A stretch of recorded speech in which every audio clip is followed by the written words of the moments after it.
What's up, best fans? I'm Sharon Bhella, hanging out here with Jared of the Maine. Hi. How are you today? Good, thank you. So you guys are now on tour celebrating 10 years of the Maine, but also celebrating your brand new album, Lovely Little Lonely.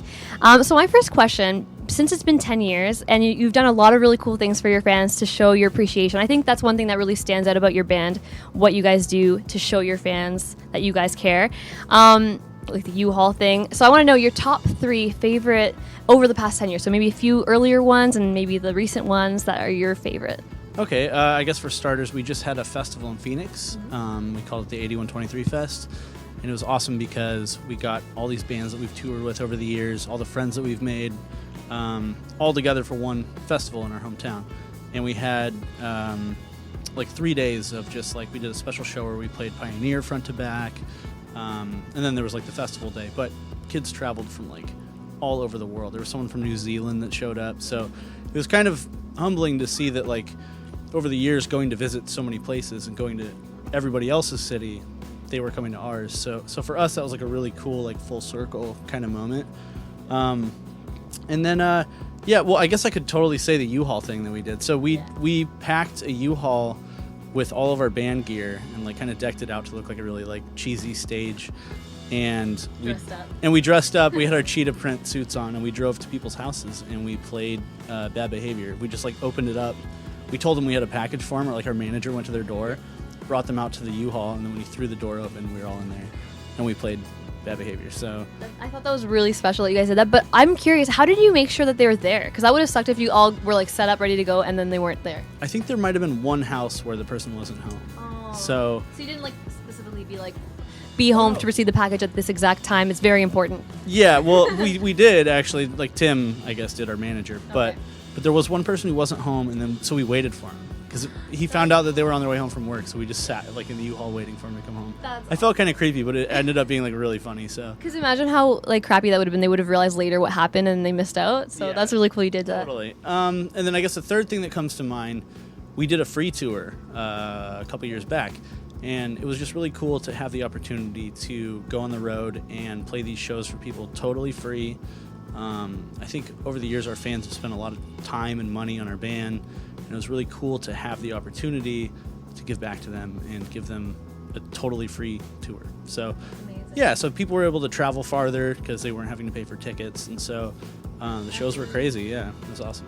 That's awesome, especially when a lot of bands kind of charge their fans to take pictures or to meet them, and you guys are doing a whole tour for them, going to them for free. That's really cool. I really admire that about you guys. Thank you. Thanks.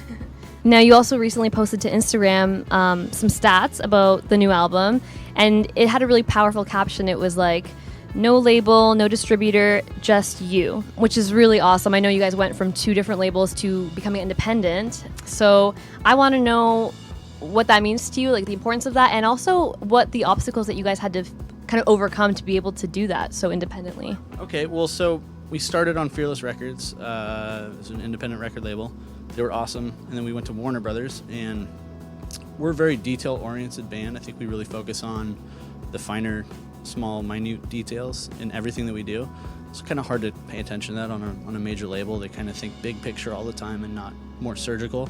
So we kicked and screamed and got out of there, and we've been doing records on our own. The last 4 records we've self-released. So I think the huge upside to it is we get to do whatever we want, and there's no one to say no. And that can also be a downside sometimes. Sometimes you get way out there, like in outer space. Like we did the 3rd record, we recorded like 30 songs and had to really narrow it back to be just like 10, 12 songs. So I think that there's kind of this weird mix that happens where we put in a lot more work doing things independently, but at the same time we get so much more out of it. For example, people think that like 8123 is like a massive like record label, or like we have a ton of people working.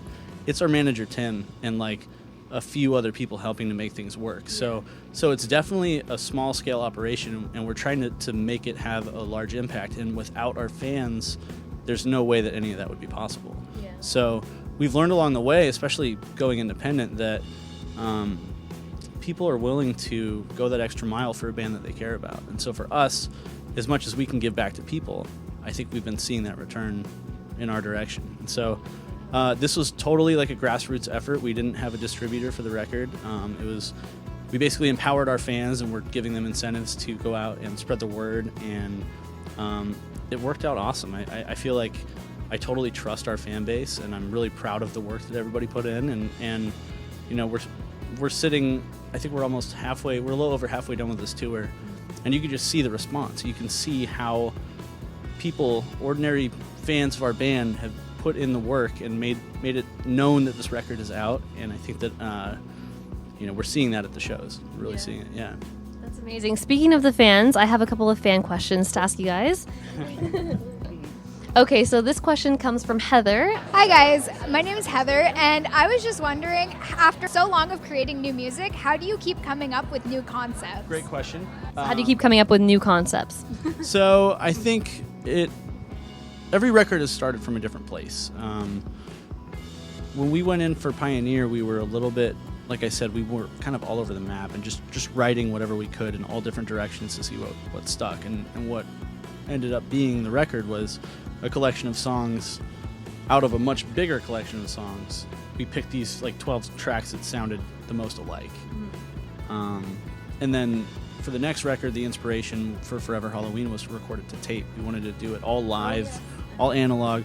And that really influenced how we were writing songs, how we were preparing for the studio. We had to be way more prepared because you can't chop it up and edit it when you're doing it to tape. So and then after that, it became more about our surroundings. Like I said, for American Candy, we went to Joshua Tree, and that was really like a unique experience in itself, just being in the middle of the desert and pretty isolated and whatnot. And then for this record, for Lovely Little Lonely, John had this idea really early on just of water. It was just the idea of water and kind of the feeling of being submerged in the deep end of a pool, or kind of the idea that you're alone in this giant body of water, but you feel okay with that. And it's this whole like coming to terms thing. So we took this really tiny idea, just if you just think water, and we tried to expand it as much as possible. So that's how we got the idea to go record a record on the side of a cliff, looking at the ocean and stuff. So and we actually recorded some of the ocean sounds, and they're in the record. They're like kind of, they creep in at different points. So we've taken visual cues, we've taken kind of just like a general see what sticks, like play everything and see what sticks. It all depends on kind of what the first idea is, and for this one it was water. Very cool. Well, I love the album, and since we're from Best Fan, we have to ask you, what would you say you are a best fan of? Okay, I am a best fan of puppies. I love dogs. I have 2 dogs, small dogs. That was my girlfriend's call. I would have had a much bigger dog, but I actually love my pups. So I have a Yorkie and a Maltese. I have a Maltese. Really? They're great. Aww. They're the best. I love all dogs. Every single dog in the world. I'm a huge fan. So, yeah, pups. Good to know. Well, here with Jared from the Maine, I'm Sharon Bhella signing out.